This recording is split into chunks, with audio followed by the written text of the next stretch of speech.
So I'll be honest with you guys, I don't really know how to start this video because there's a lot of contrast in what I do on this channel and what I'm going to say in this video. And I wanted to make this video as a warning because I'm seeing things now that I've been, been really kind of researching, getting involved in the Pokemon TCG, getting involved in Magic and One Piece and learning, the space better. And I'm starting to see things that are really kind of reminding me of a period of time that we actually recently got out of that was very difficult for a lot of people. And I just thought maybe I just set the camera up here and just have a real talk with you guys. So if you could stay and watch for most of the video, I think it'll actually be really good for you. I think this video will be really encouraging and possibly educational and teach you guys to be prepared for what's to come. So but before we get into it, if you could leave a like and subscribe, that would be super great.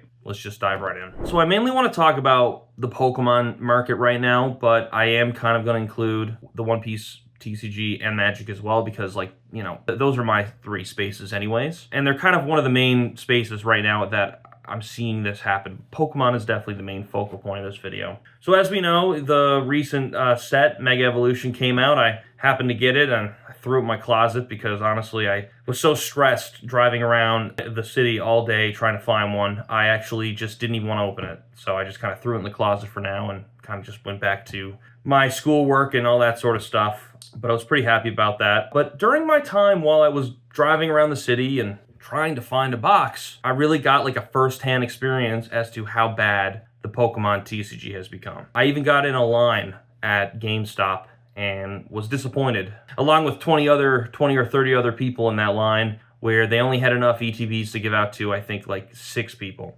So it's a pretty rough market. I was very thankful to even grab one. But I really just saw how ridiculous the Pokemon market has become. So where am I going with this video? Because this is obvious stuff. So back in 2020, when things got really difficult for a lot of us, we saw some serious impacts in the economy. And we went through a brief recession, and then we went through almost like a euphoria where things went up and climbed, and then there was a downturn. And if you don't know what business cycles are, basically, the economy fluctuates every 4 years. It's economics, so if you're interested in economics, you should definitely look into this sort of stuff, because if you are considering investing in Pokemon, like if you're actually considering investing in stuff in general, you should know this sort of thing. But during this time where things were not doing so well in the economy, there was a lot of hype around crypto and NFTs. And we all know,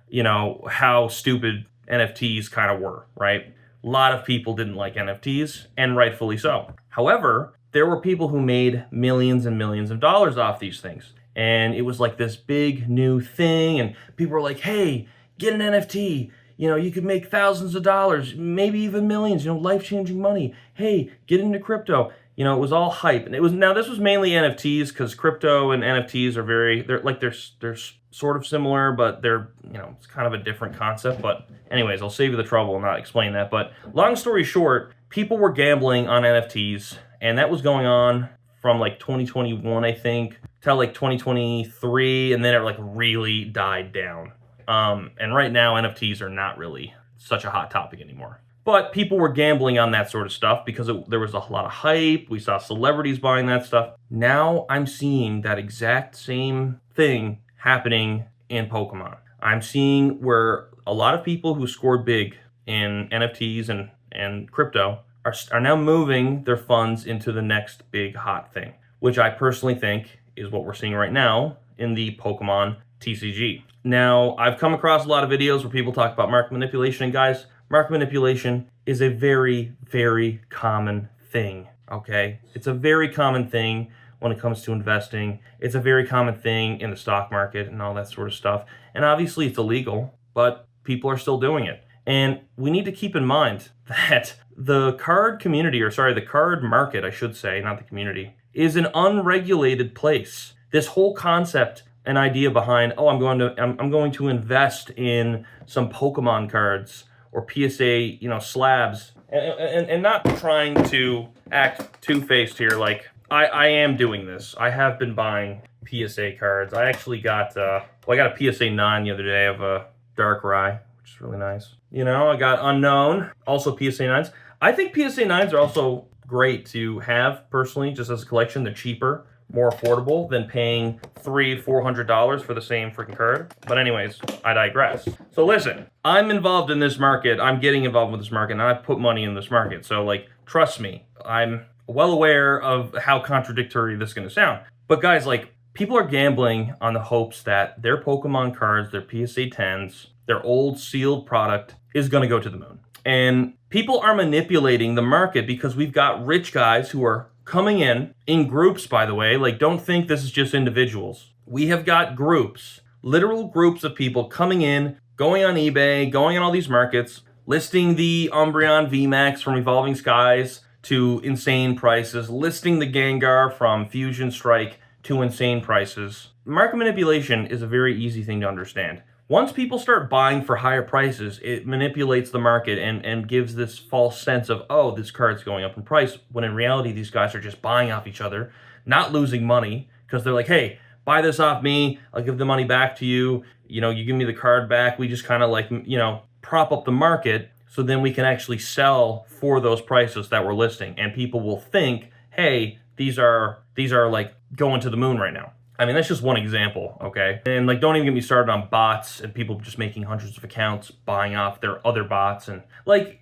straight up, guys, this isn't rocket science, but it is economics, it is gambling, and you know, it is a really interesting thing you should probably be more aware about if you're actually thinking about putting money into this market. Now, I'm seeing this stuff starting to pour over into the One Piece TCG. I'm not sure how I feel about Magic. I feel like Magic cards, specifically like singles, aren't really doing this, although of course we did see that with the serialized cards, and now we're seeing it with the Soul Stone from the latest Spider-Man set. As to be expected, you know, as to be expected, they're the top chase cards. But other than that, I do think that people are starting to buy up collector boosters now, and I do think that although it's not as big as Pokemon, I do think that we may start seeing a surge in low supply from the latest sets coming out. I mean, Avatar: The Last Airbender is around the corner. That's going to be a huge set, I think. And, you know, Spider-Man, although it's the collector boxes dipped down a bit, I think a lot of people will start buying those up, and I think the price is going to skyrocket.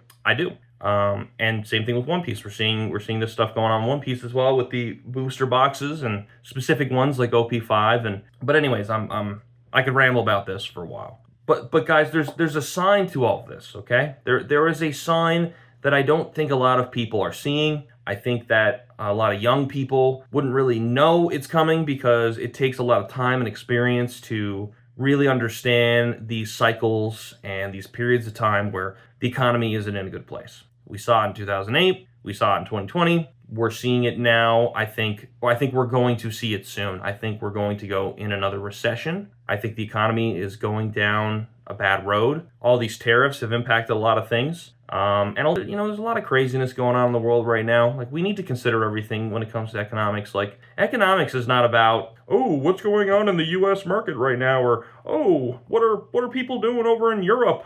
Like, we are a globalized world now. Like, everything is kind of connected and everything is impacted. Things going on in China is going to affect things going on in Canada, things going on in the US, things going on in Europe, vice versa. What's going on in America affects the world. Like, at the end of the day, economics is a very important thing that we all need to learn and understand, especially when it comes to investing and money and life, because in this capitalistic society, like, this is kind of the science behind investments and, you know, storage of wealth and finance and stuff like that. And where am I going with this? Well, it's usually a sign of a recession to come, which I personally think we've been in one for a while now, but it's usually a bad sign when a ton of people are basically just getting involved in gambling and getting involved in, say, buying a ton of cards and investing in them and stuff like that, hoping for profits and stuff, because we're obviously seeing now, as young adults watching this video,